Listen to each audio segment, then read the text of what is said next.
السلام علیکم۔ آج آپ لوگوں کو تھوڑا سا حضرت امام جعفر صادق رضی اللہ عنہ کے بارے میں بتاتی ہوں۔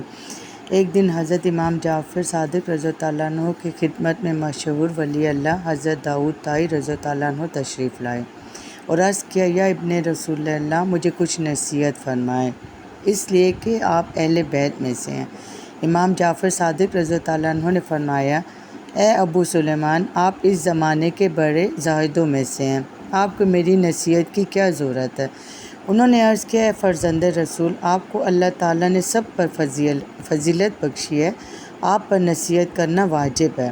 حضرت امام جعفر صادق رضی اللہ عنہ نے فرمایا، اے ابو سلیمان، میں اس بات سے ڈرتا ہوں کہ کہیں قیامت کے دن میرے جد امجد مجھے یہ نہ فرمائیں کہ تم نے ہماری اطاعت کا حق ادا کیوں نہیں کیا، اس لیے کہ نجات کا تعلق نفس سے نہیں بلکہ اعمال صالح پر موقوف ہے۔ اچھا، اسی طرح ایک دفعہ کہتے ہیں کہ ایک شخص کی دیناروں کی تھیلی گم ہو گئی۔ اس نے حضرت امام جعفر صادق رضی اللہ عنہ پر الزام لگایا کہ میری تھیلی آپ نے لی ہے۔ وہ شخص آپ کو پہچانتا نہیں تھا۔ امام جعفر صادق رضی اللہ عنہ نے اس سے پوچھا کہ تھیلی میں کتنے درہم تھے؟ اس نے کہا 1000 دینار تھیلی میں تھے۔ آپ اس کو اپنے ساتھ گھر لے گئے اور اسے 1000 دینار ادا کر دیے۔ اگلے دن اس شخص نے اپنی گمشدہ تھیلی کہیں اور سے مل گئی، یعنی اس کو وہ تھیلی اپنی مل گئی نا جو گم ہوئی تھی۔ وہ بڑا شرمندہ ہوا اور آپ کے پاس آ کر معذرت کرنے لگا اور 1000 دینار آپ کو دیتے ہوئے معافی طلب کیا آپ سے۔ آپ نے فرمایا، اب یہ مال تمہارا ہے، اس سے کہ ہم نے جو چیز کسی کو دے دی اس کو واپس نہیں لیتے۔ اس کے بعد جب اس شخص نے لوگوں سے آپ کے بارے میں معلوم کیا تو لوگوں نے اسے بتایا یہ امام جعفر صادق رضی اللہ عنہ ہیں۔ اس پر وہ شخص بڑا شرمندہ ہوا۔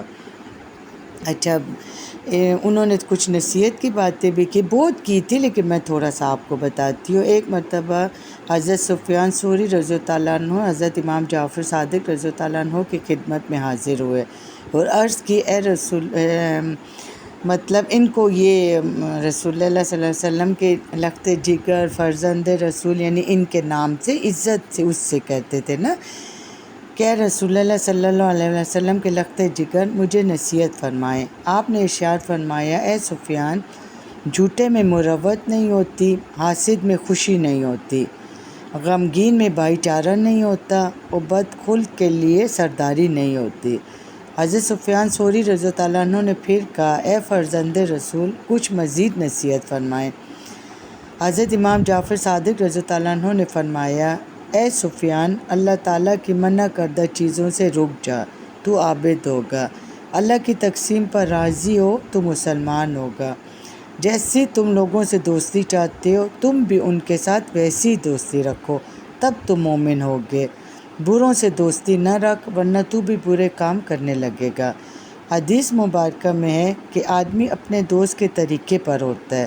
تم یہ دیکھو کہ تمہاری دوستی کس سے ہے اور اپنے کاموں میں ان لوگوں سے مشورہ لو جو اللہ تعالیٰ کا خوف رکھتے ہوں۔ حضرت سفیان ثوری رضی اللہ عنہ نے پھر عرض کی، اے فرزند رسول، کچھ مزید نصیحت فرمائیں۔ اس پر آپ نے فرمایا، جو بغیر قبیلہ کی عزت اور بغیر حکومت کے ہیبت چاہے، اس سے چاہیے کہ اللہ تعالیٰ کی نافرمانی کی ذلت سے نکل کر اللہ تعالیٰ کی فرمانبرداری میں آ جائے۔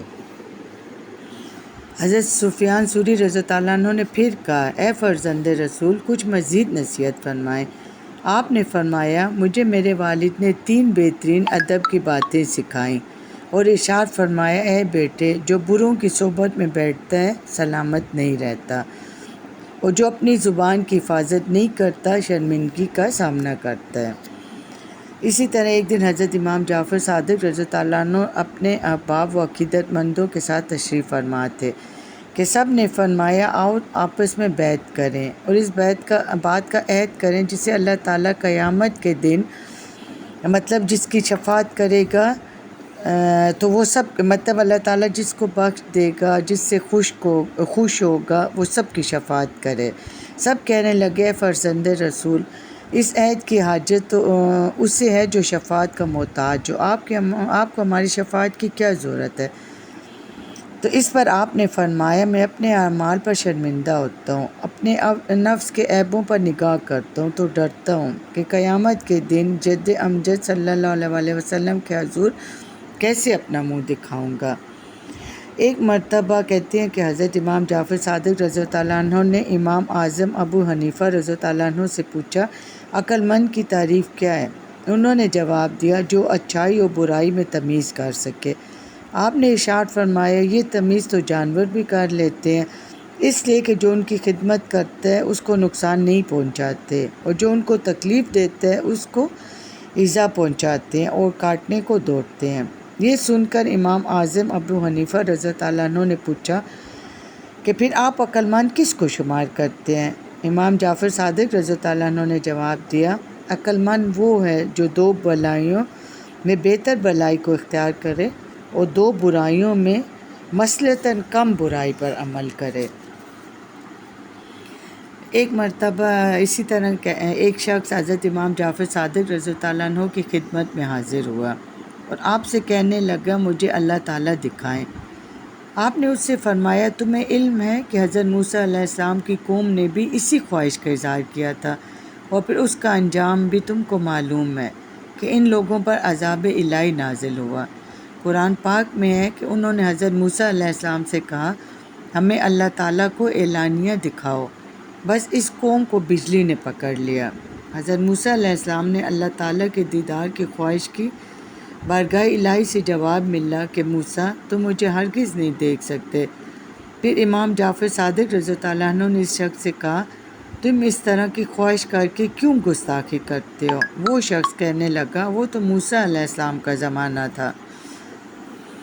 اس شخص نے اس طرح کی چند اور مثالیں پیش کی تو امام جعفر صادق رضی اللہ عنہ نے اپنے مریدوں کو حکم دیا کہ اس کو پکڑ کر پانی میں غوطے دو۔ چنانچہ اسی طرح کیا گیا۔ جب اسے غوطے دیے جا رہے تھے تو اس نے فریاد کرنا شروع کر دی کہ یا ابن رسول اللہ مدد مدد، مگر آپ مسلسل یہی فرماتے جاتے تھے کہ اس کو پانی میں غوطے دیتے رہو یہاں تک کہ وہ یا اللہ مدد گئے۔ آخر جب اس شخص نے یہ کہا یا اللہ مجھے بچا لے تو آپ نے فرمایا اب اس کو چھوڑ دو۔ جب اسے چھوڑ دیا گیا تو اس نے امام جعفر صادق رضی اللہ عنہ کے پاؤں پر اپنا سر رکھ دیا اور کہنے لگا یا حضرت میں نے دیکھ لیا۔ امام جعفر صادق رضی اللہ عنہ نے پوچھا کہ کیسے دیکھا؟ اس نے کہا جب آپ نے میری فریاد پر کوئی دھیان نہ دیا تو میں نے اپنے دل میں کہا اب مجھے اللہ تعالیٰ سے فریاد کرنی چاہیے۔ چنانچہ اسی وقت میرے دل میں ایک روشنی پیدا ہوئی جس میں نے وہ دیکھا جو کہ میں دیکھنا چاہتا تھا۔ سبحان اللہ، کہ آپ لوگوں کو چھوٹے چھوٹے کر کے یہ سب بزرگوں کے واقعات بتاؤں گی تاکہ آپ لوگ آسانی سے سن بھی لیں اور آپ لوگ مطلب وقت کی تنگی بھی نہ ہو، کیونکہ آج کل ایسے زمانے انسان مصروف ہوتا ہے، لمبی لمبی ویڈیوز نہیں دیکھ سکتا، اور خاص کر ہم نئے آنے والوں کی تو آپ لوگ تھوڑا مشکل سے ہی ویڈیوز دیکھتے ہیں، تو پلیز سبسکرائب کر لیا کریں، سن لیا کریں۔ ہو سکتے کوئی ایسی بات ہو جو مطلب آپ لوگوں کو میری کہی ہوئی نہ پتہ ہو، یا انسان کبھی کسی کی بات سے متاثر ہو جاتا ہے، اس کو اچھی لگتی ہے تو اس پہ عمل بھی کر لیتا ہے، اس کا ثواب مجھے بھی ملے گا، اللہ تعالیٰ آپ لوگوں کو بھی اجر دے گا۔